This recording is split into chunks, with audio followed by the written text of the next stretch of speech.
First off, I want to thank the brave men and women who work behind the wall. I want to thank them on a national level because their job goes unrecognized. How do they try to turn a guard? Well, correctional officer. Sorry, I apologize. But correctional officer. How you guys doing today? It's Anthony Ganji, host of Tier Talk. Guys, the video you're going to see today is a great video. It's a needed video. We're going to talk about that conflict between civilians and custody. And yes, we're going to bring it up again because this is very important. This is something that we have to fix.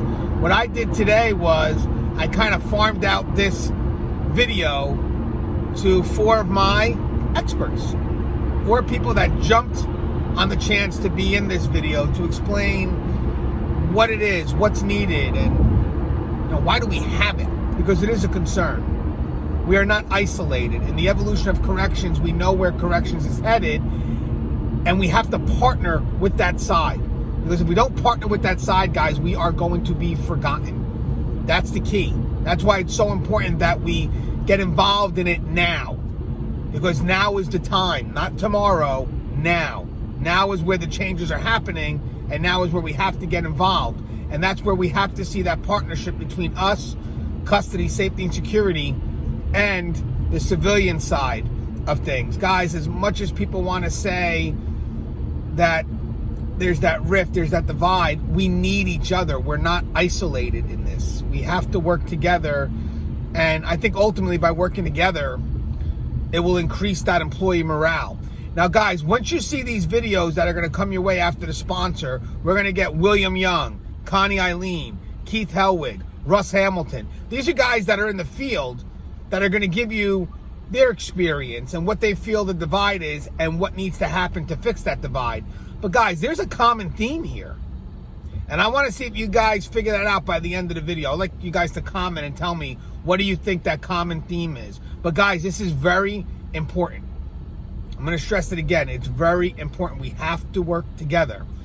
Right now, everybody is focused on rehabilitation. And I understand the frustration because safety and security feels like they're being pushed aside. And maybe that's the case because I see it. But our best way to kind of move forward is to partner with them and then go ahead and give them our concerns, give them some education. This way, the changes become more balanced because instead of the outside pushing in, we will have voices from the inside pushing out. Get them to see what we see. And then when people come up saying, hey, what do you need? They could be our voice as well. Connie's going to drop numbers. And when she tells you the numbers of how many civilian staff we have involved in this profession, we need to embrace them because that becomes that added voice. So again, outside pushing in, but if we get the inside pushing out from the people that have to provide it, what a great partnership we have. I don't know why we're not understanding that, but we need that, guys. But again, we come back from our sponsors. Let's go to the professionals. I got custody and I got a civilian. So I got a good perspective. But now I want you guys to tell me at the end of this video what that common concern is. What are all 4 of my experts saying? Because it all has a common ground. I'm just curious to see if you guys were able to pick it up. But I like this video and I want to thank everybody for participating in this video. So thank you, William Young. Thank you, Connie Allen. Thank you, Keith Hellwig. Thank you, Russ Hamilton. All right, guys, we'll come back from our sponsors. Let's see if we can get a better understanding, if you will. It may be a hint, by the way, but a better understanding of this riff and how we can make it better. We are not working in an isolated fashion. We have to work together. Now, guys, if you haven't, the show Tier Talks for you brave men and women that work in corrections. So please subscribe, interact, engage, comment, hit that bell. That bell's going to notify you every time I post up the video, and share it. Share these videos. We're growing, guys, which is great. Over 10,000. Pushing our way to 11,000. And when we come back from our sponsors, let's talk about this divide between custody and civilians. I stand by. I wanted to attend a university that had an intelligence program. I wanted to look at problems different. I wanted to increase my critical thinking abilities. AMU offered those avenues to expand. Obtaining your degree as an adult, you're actually paying yourself and investing in yourself. You can't put a dollar on it, it's priceless. It's something that can never be taken away from you. American Military University. Learn from the leader. Guys, if you get a chance, please check out the link in my description. It is a link to the videos that I'm doing for Guardian RFID. That's original content. You're not going to see that content on my channel. It's videos that are specifically given to Guardian RFID. Guardian RFID is supporting us in getting our message out there, above and beyond what I ever could imagine. And in return, I would like us to support them. So if you guys get a chance, click the link, check out the video, hit a like, and more importantly, subscribe to their channel, because you're going to see a lot of great content, very professional content, come their way through us. And it's going to be content that spreads our message. It's going to be content that's going to get our voice out there. So thank you, Guardian, and thank you for those that take the time to click on the link and visit their channel. All right, guys, enjoy the video. Hi, Connie Allen here from the Civilian Corrections Academy. Anthony's question posed today was really, what causes this divide between custody and civilian staff? Quite frankly, if I had to just pick one thing, I would say it's a matter of respect. I think that respect and trust go a long way in the environment, and if civilians can be trusted to be a part of the team, that would really help to close this gap that currently exists. However, I know that from a safety and security perspective, like, you cannot change your security mind, right? And quite honestly, in this environment, we're inherently suspicious of everybody, right?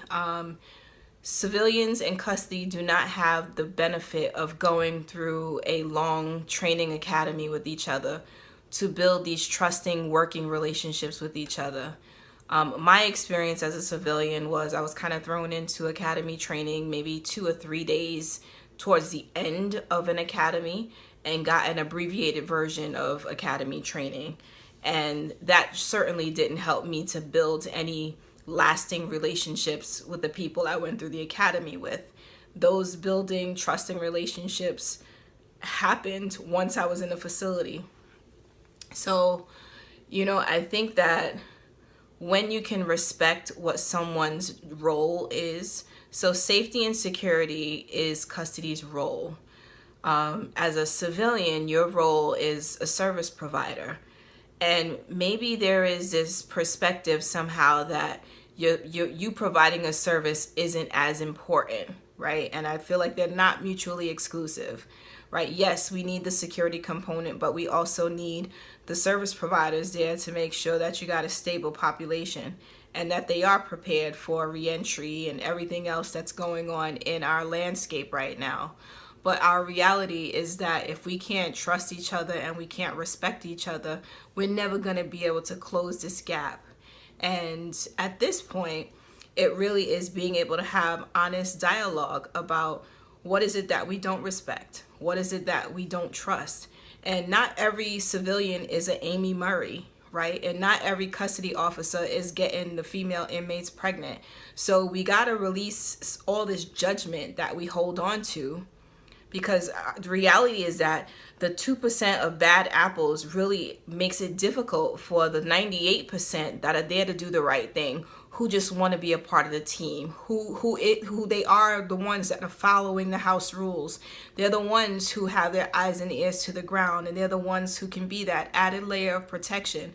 They're the ones who's got additional intelligence to offer to in an investigation, right? So if you can respect my word, you can trust my word, it makes all the difference.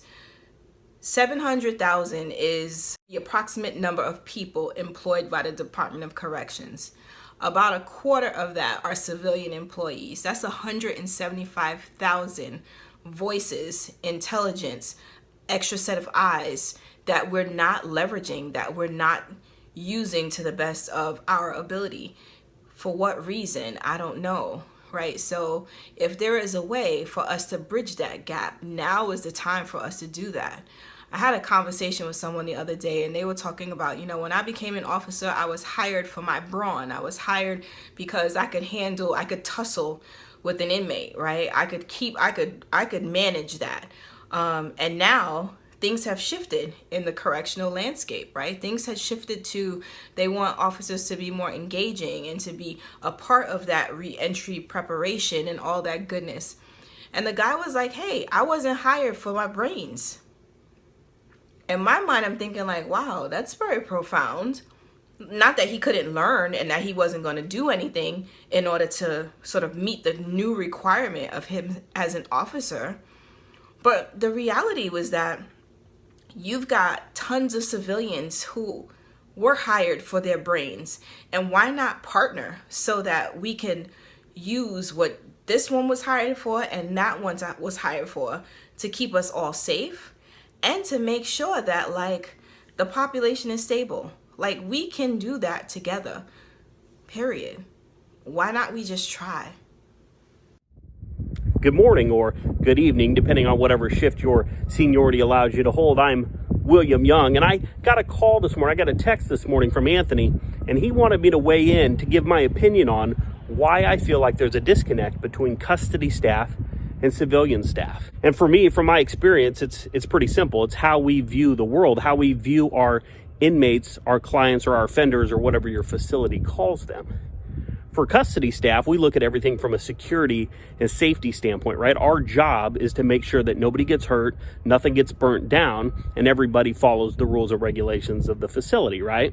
Civilian staff, mental health staff, rehabilitation staff, they look at the world a little bit differently, right? These are their clients, and these behaviors that we see, like if we have a guy that's laying in a cell and he's kicking the door and he's screaming and he's saying he's hearing voices, well, custody staff sometimes thinks he's just being a jerk, and our instinct is to go in and just 4-point him to a bed, or just to use some brute force to take care of the situation. But that's not how facilities run anymore. We understand now, because of civilian staff, because of mental health services, that this guy that's laying on the floor, that's kicking, screaming, banging, and saying that he hears voices, maybe he really does. Maybe he's having some sort of a mental health breakdown, or there's some issue that can be dealt with through some sort of crisis communication, or maybe something simple as some crayons and some paperwork.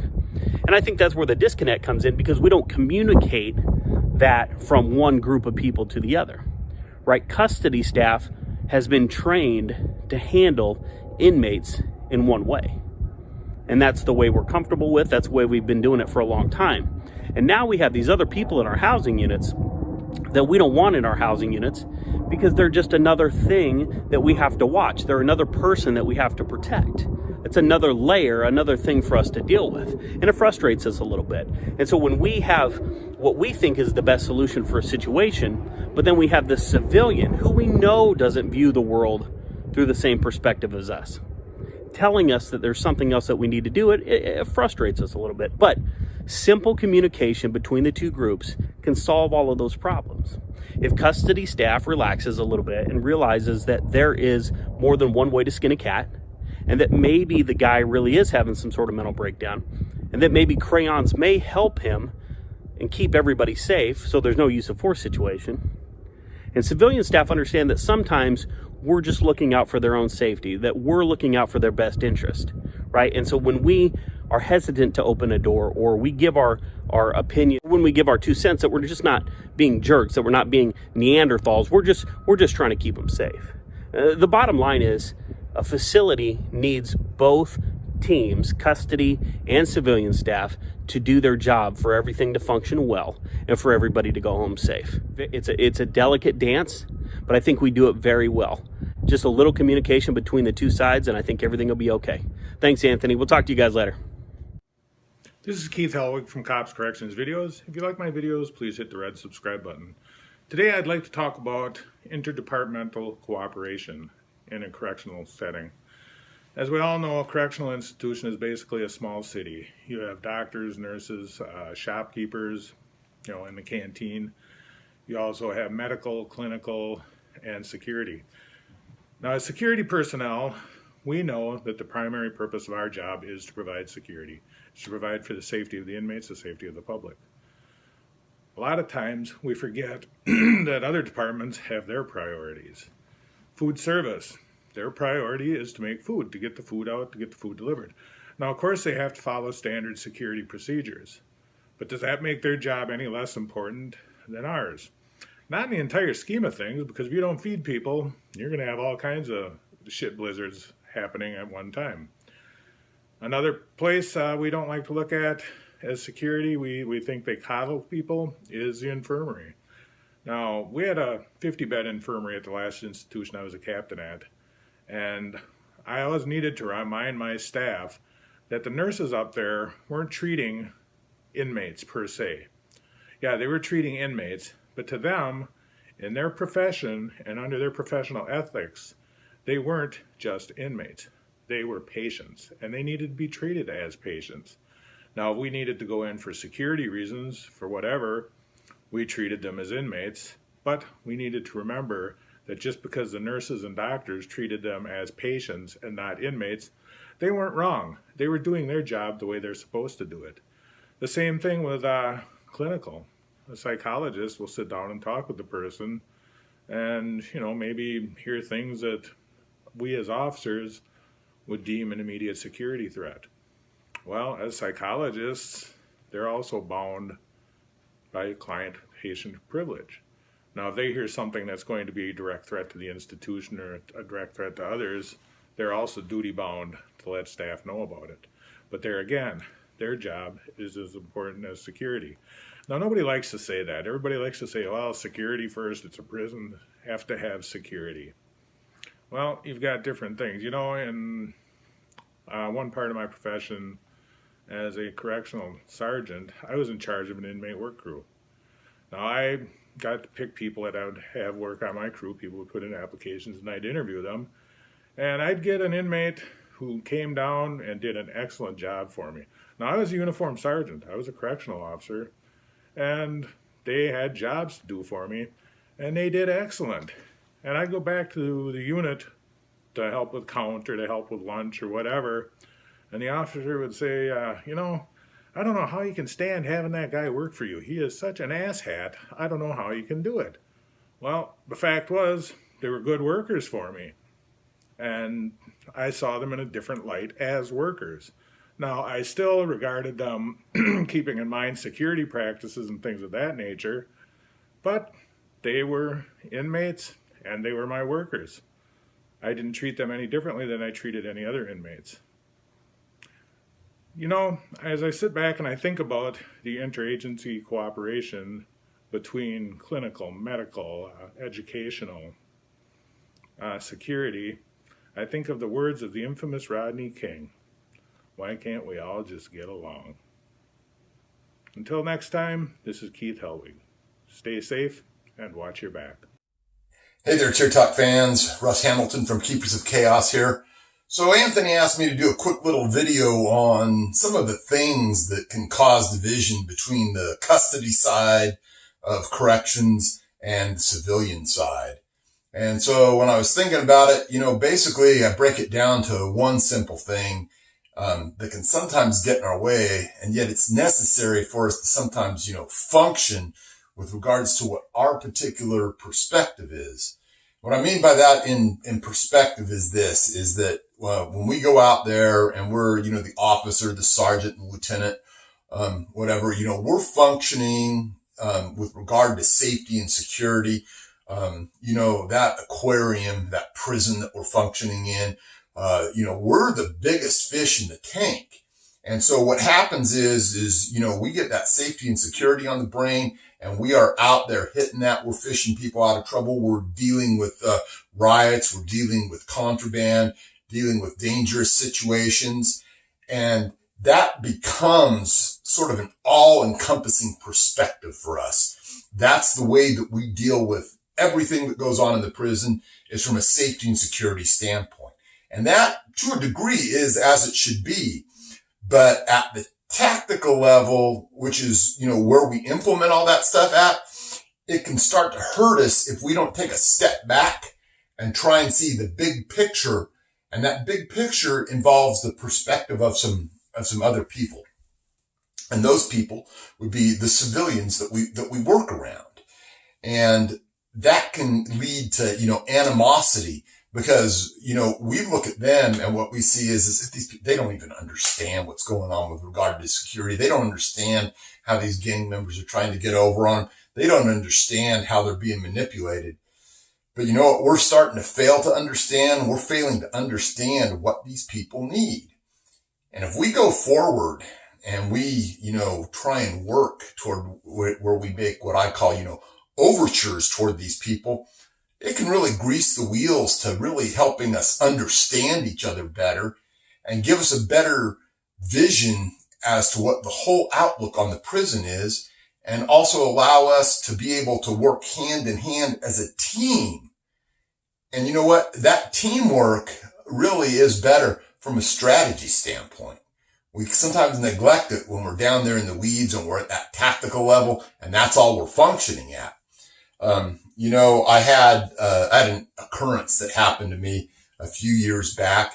I just found a really nice shank. And anyway, the director of nursing happened to be walking by, and I showed him the shank.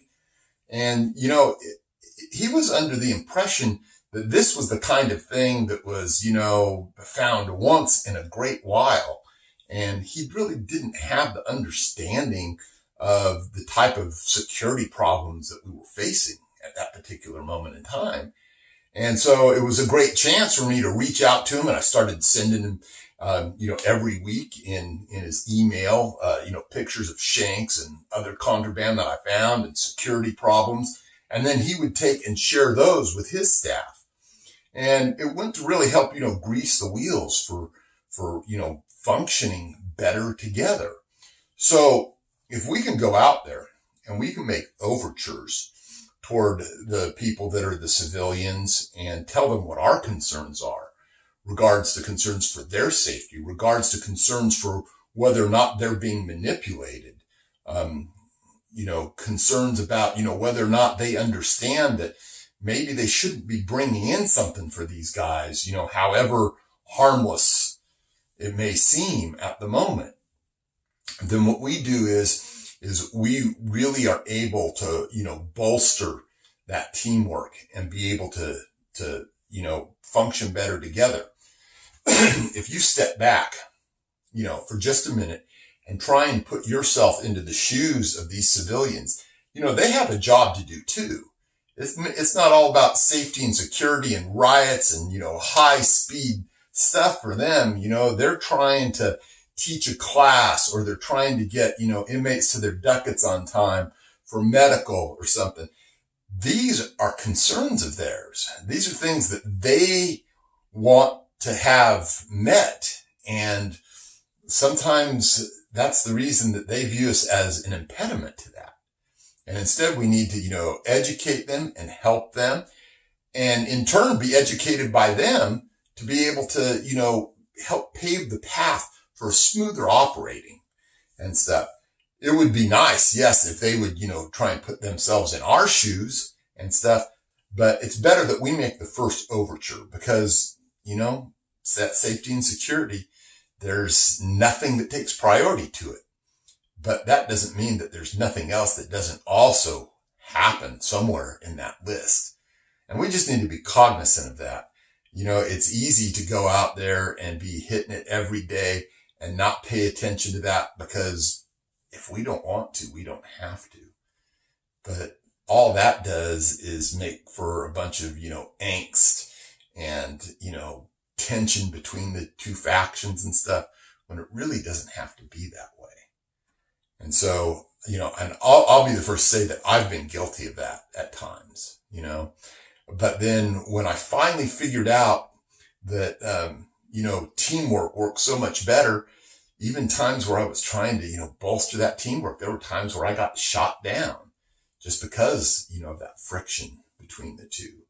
I had a circumstance where, they were very concerned in the education department that, their needs weren't being met with regards to disciplinary, because they were writing, quite frankly, they were writing just trash disciplinaries. And, I said, hey, you know what? I'll come up there. I'll give you guys a class. And that did not go over well with the principal there and stuff, that this individual just thought that, they didn't need any help with that, when obviously they did. But that went on later to actually pave the way for some better stuff, because they were having some very disruptive students up there. And so instead of, taking the slap that I got back for that, I took it upon myself to go one step further and go up there and take care of those students that they were having problems with by taking them out in handcuffs in front of the class. So after a few times of that, their classes quieted down quite a bit. So anyway, that's my 2 cents worth. And that's just the kind of the thing where, you have these 2 levels, and sometimes you got to act down there on the tactical level where it's just about the safety and security and focusing on the moment. But sometimes you got to step back and go, what, strategy counts too, because strategy makes everything operate smoother. And then maybe we get a little more back and forth. Maybe some of these, teachers or nurses or whatever turn you on to, something that's going on with the inmates, something that they noticed, something that they overheard, something that's been happening in their area. And what does that do? Well, that impacts safety and security, because now you're hip to something you wouldn't have known from a strategic standpoint, not from that tactical level. Anyway, hope you guys took something away from this video, and I hope everyone out there stays safe. This is Russ Hamilton from Keepers of Chaos, and I'm signing off.